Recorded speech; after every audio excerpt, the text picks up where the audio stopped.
And he got up. I can't believe it. The impossible happened. This is a very realistic version of how this fight would go. The only thing that would, oh, big overhand right again. That's both times fighters have been hurt in this round, is when one of them was throwing a kick, the other one threw a punch. The faster strike always lands first and does the damage. Khabib Nurmagomedov has been retired for years now, came out of retirement for a big money fight against Conor McGregor, and it cost him. All right, we got Jon Bones Jones, according to most, the greatest mixed martial arts fighter of all time, former light heavyweight champion, current UFC heavyweight champion, and he's fighting Conor McGregor, which isn't very fair considering Jon Jones fights at heavyweight and Conor McGregor fought most of his career at featherweight. They're both fighting southpaw, which means your right foot's forward and your right hand's forward. Normally that means there's a lot more action and a lot more damage, because when you're a mixed martial arts fighter, you're used to training for right-handed fighters, because most fighters are right-handed. Even southpaws aren't used to fighting southpaws. And so defensively, you're generally not as sound, which means more damage for you, more fun for us. Now Jon Jones back into a right-handed stance, much longer. Oh, great counters by Conor. And this is what you want to do if you're Jon Jones. You're going for takedowns. You're so much bigger. You're the JUCO national champion wrestler. And also when you're so tall, you can do those Muay Thai clinches, right? Get the clinch, knee him. Your knee's not that far away from his head. Go for it. So if you're Conor McGregor, you're a counter puncher, and you're just trying to use that long left hand of yours. That's your main weapon. When you're Conor McGregor, that's what you're always trying to do. Use that long left hand, your southpaw stance. He's one of the most dangerous and precise left hands in mixed martial arts. It's going to be hard against one of the longest reaches in MMA history that Jon Jones has, but you got to use with the tools you got. Great takedown defense by the, and it's the overhand left by Jon Jones that knocks him down. Up against the cage. Good job by Conor getting back up. Jon Jones shouldn't let up here, though. Staying at distance. Conor McGregor. There's called like steady pressure. What Conor McGregor wants to do is he wants to draw counters. So he's a counter fighter. So he wants you to attack first because that opens you up, and then he counters. You can do that by being first and drawing out counters, or you can just pressure them, being in their face, not attacking first, but being so close that you get them to attack first and do your counter. Obviously, Jon Jones got the advantage here. He's the better fighter. He's the heavier fighter, but he's a little older, and he's not that fast. So if you're Conor McGregor, you're trying to make this a speed contest. I'm shocked Jon Jones hasn't gotten these takedowns on Conor McGregor. Come on, you're Jon Jones. You're a JUCO national champ. If you're looking for a takedown against Conor, you're getting it. I love how their stances are very realistic. Like the way Jon Jones moves, the way he sets up those spinning attacks and kicks. That's exactly his mannerisms. Same thing with Conor McGregor. The way he's at a southpaw stance, a little bit of almost like a karate stance where it's bladed. He does that spinning back kick often. Really good job by the developers and like making it really feel like they're fighting the way that they do in real life. And there's finally that takedown. No way Conor's getting up. Not a chance Conor's getting up. 0% chance Conor's getting up. This fight's gonna be over. Just ground and pound. Bam, bam, bam. Fighting that hand. Granby roll into guard. It's not where you want to be if you're Conor McGregor or Jon Jones. That's everywhere you want to be if you're Jon Jones. And he got up! I can't believe it! The impossible happened! See that far underhook that he has? That's a great way to keep your opponent pressed up against the cage. You're always fighting for underhooks when you're in the clinch. Oh, that front kick right to the face. Beautiful. Oh, front kick again. Conor finally found out what works. Front kicks to the face. Took him a whole round, but he figured it out. These graphics look absolutely awesome. Like you can tell even the details of Conor McGregor's tattoos, just like the facial hair and bone structure of their faces. Even Herb Dean, kind of like Herb Dean, the referee. And Conor McGregor. Talk about an upset. Well done. All right, so this is what, I guess the trilogy. Stipe Miocic beat Francis Ngannou years ago and then defended his title against Francis Ngannou. That's how Francis became UFC heavyweight champion, by beating Stipe Miocic. Stipe is the boxer wrestler. Francis Ngannou, arguably the hardest puncher in MMA history. He has absolute howitzers in his fists.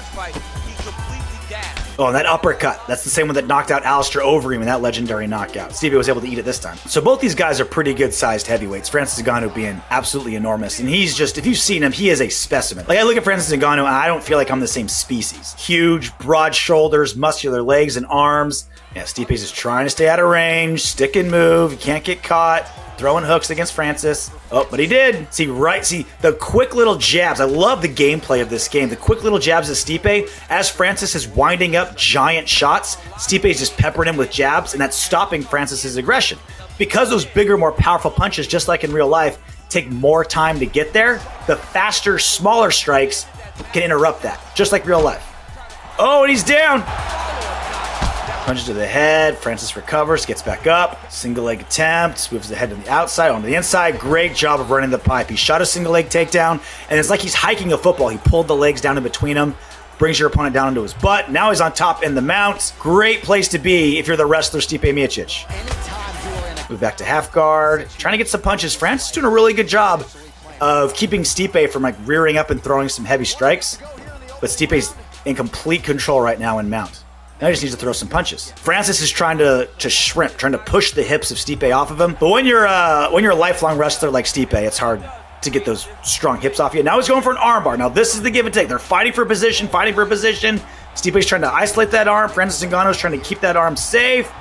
He's slowly advancing. He's got to get his left leg over the head of Francis, and he does. Francis in his last-ditch effort here, just holding onto that grip. Stipe gets the grip, breaks it. Did he tap? I think he tapped. Armbar win by Stipe Miocic. Oh, he survived. He got saved by the bell. All right, clearly that was Stipe's round 10-9. See what Francis can do to return. And it's a non-championship fight, only 3 rounds. Nominations. See those slower, more powerful punches by Francis? That's how Stipe can win. Just stay on the outside and pepper. Great angle cutting there as well.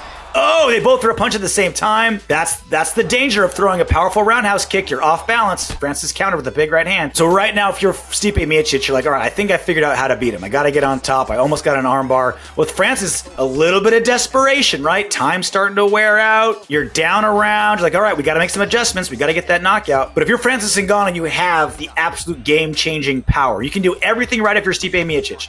You can be absolutely technically sound, but that power of Francis Ngannou could turn any fight around. So Stipe's starting to be a little more lateral with his movement, moving side to side a little bit more. That's what you got to do against a power puncher. This is a very realistic version of how this fight would go. The only thing that would... Oh, big overhand right again! That's both times fighters have been hurt in this round, is when one of them was throwing a kick, the other one threw a punch. The faster strike always lands first and does the damage. Oh, now he's reared up, able to land some more punches. Francis, he's really good off his back in this game. I don't know how good he is off his back in real life. We don't see it all that often. But he's got a wrestler on top of him, and he's holding his own. Nice little get up, front headlock. Oh, going to do a duck. Oh, ducked out of it. Nice recovery by Francis Ngannou. Oh, and a right hand again. Knee on belly, and that's it. Wow, straight right hand by Stipe Miocic. Knocks out Francis Ngannou. And he wins the trilogy. Stipe won the first one, Francis won the second one. Stipe gets his revenge. Another great trilogy in mixed martial arts. Because Francis was feinting right hands, and while he was rearing up and not defensively sound, just Stipe, boop, perfect punch, perfect range, jumped on top, coffin nails. Finishes the job. All right, now we got Petr Yan versus Jose Aldo. Jose Aldo, one of the greatest fighters of all time, Mount Rushmore type fighter. And this is a rematch. Petr Yan actually fought Jose Aldo. Let's see if Aldo can get his revenge in video games. So Jose Aldo's got great takedown defense, great kicks. Traditionally, he had great kicks. Now, towards later on in his career, he became more of a boxer. Let's see what the gamer does here. Whereas Petr Yan is a pure boxer. He's a well-rounded mixed martial artist, but he wants to box, and he gets stronger as fights goes on, while Jose Aldo tends to fade as fight goes on. I'm curious to see how that plays out here. See, if you throw a Superman punch and you don't do damage, you're left off balance and you're open for a counter. And a savvy boxer like Jan's gonna get you. They didn't give referee Dan Miragliotta the same tan that he normally does. That's a shame. If I'm Dan, I'd be upset. He has a beautiful tan. They call him the Big Tan Dan for a reason. So Jose Aldo is a Muay Thai style fighter. Pedro Hizo, all-time UFC heavyweight, is his idol. And that's where his strengths are. But he's also very well-rounded. Black belt in jiu-jitsu. In the WEC, he won a lot of fights on top. But he wants to strike. Petr Yan, same thing. Not as well-rounded as Jose Aldo. He likes to just box. But again, he's capable of a lot of things as well. You got Aldo hurt with a kick there. Clinch, body, elbow. Yeah, when you get that one collar tie, everything's open. You can punch uppercuts, punch to the body, throw elbows, throw knees. It's not as stable as having, full Muay Thai clinch. But if you can get one collar tie, you can do a lot of damage. Again, if you're going to throw a kick, you can't eat a punch. You see that all the time in this game, just like in real life. Nice right hand. Oh, and left hook. Oh, Jan's hurt. Used to do such a great job of throwing combinations with his hands and then just ending everything with the leg kick. Just end everything with the leg kick while your opponent's trying to block punches.